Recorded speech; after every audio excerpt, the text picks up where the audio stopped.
Now, while practicing by yourself is great, there is only so much you can do by yourself. So I want to go through in today's video why just playing by yourself, if you want to get better as a musician, is not the only thing which you should be doing, and you should be playing with people as soon as possible. Well, initially when you start playing your instrument, obviously you don't have the experience and dexterity, and there's often this fear when you get to a point of where, yeah, you can play a few tunes, but you don't really want to play with other people because you feel like, oh, you're just going to mess up and make mistakes. And the reality is, everyone makes mistakes. It's not only you, and you may feel like, and you may be the least experienced musician there, but none of that matters. What you want to think to yourself is, I'm going to play this tune and it's a good experience playing with these other people. And often if you play with friends or people you know first, you know, they're not going to just never play with you again and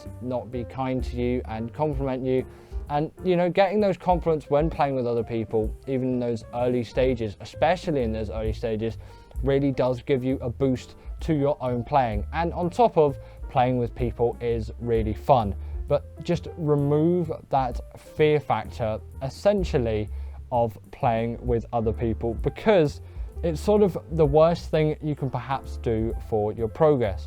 While you can do tons and tons of things by yourself, you can do your scales and your patterns and learn loads of different tunes and become, you know, one at home with your instrument. There's experiences which you can't get just by playing by yourself, especially if you want to start making money from music and doing gigs and things like that. There is a lot of importance in playing with other people and communicating with other people while you're playing and experiencing what playing in a band is really like, as there's only one way to experience what playing in a band is like, and that is by actually playing in a band. And you have to get over the reality of, at some point in a live performance, you are going to make a mistake. Not every live performance you will do will go flawlessly. In every single live performance you do, you'll be able to definitively say, I could have done that thing a little bit better there, could have done that thing a little bit better over there. You know, if my bass strings were a little bit newer, they would have sounded a bit better. And you start blaming perhaps your gear more than yourself in a lot of circumstances. And what's good in some ways to reflect on, oh, I could have done that better. It's a much better mentality to think, oh, I could have done that better, than, oh, my gear was holding me up there and, oh, my gear was my fault. Because ultimately, you do need to take ownership for your mistakes, but if the mistake isn't that bad, then it gets into micromanaging, and that isn't a good mentality. But if you make a mistake which you realize, I don't want to make again, then you can reflect on that and reflect on it healthily and make sure that mistake doesn't happen as often, as it will probably happen again at some point. That's just the reality of things. You either forget something or it will just crop up again. But you just want to try and reduce the amount of mistakes rather than perhaps eliminate them, because that simply isn't possible. A lot of people, when they haven't had experience of playing with bands and they go listen to bands, think everything goes perfectly, everything goes fluidly. Most of the time, they can see times when perhaps mistakes are made, and especially as you become perhaps a little bit more musically experienced and you go see more bands live, you can see often where the mistakes may happen, but they sort of add to the experience in a way.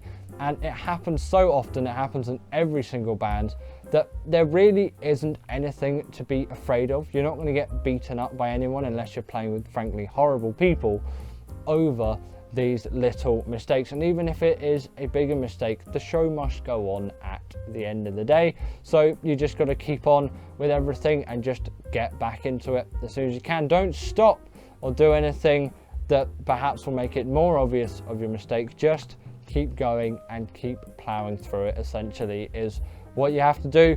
And as you get more used to recovering from mistakes, those mistakes perhaps don't come as obvious.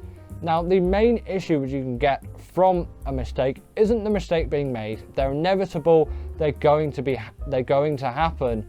But one of the worst things you can do is firstly blame your band and just say, oh no, you're awful. Then the second worst thing you can do is blame yourself, perhaps, and then the next thing is blaming your equipment, And then you get to this phase where you're like, no, that was bad, let's just not do it again, and you sort of don't blame it on anything. But then you could push through that and sort of play on that mistake, especially in a jazz context with an improvisation.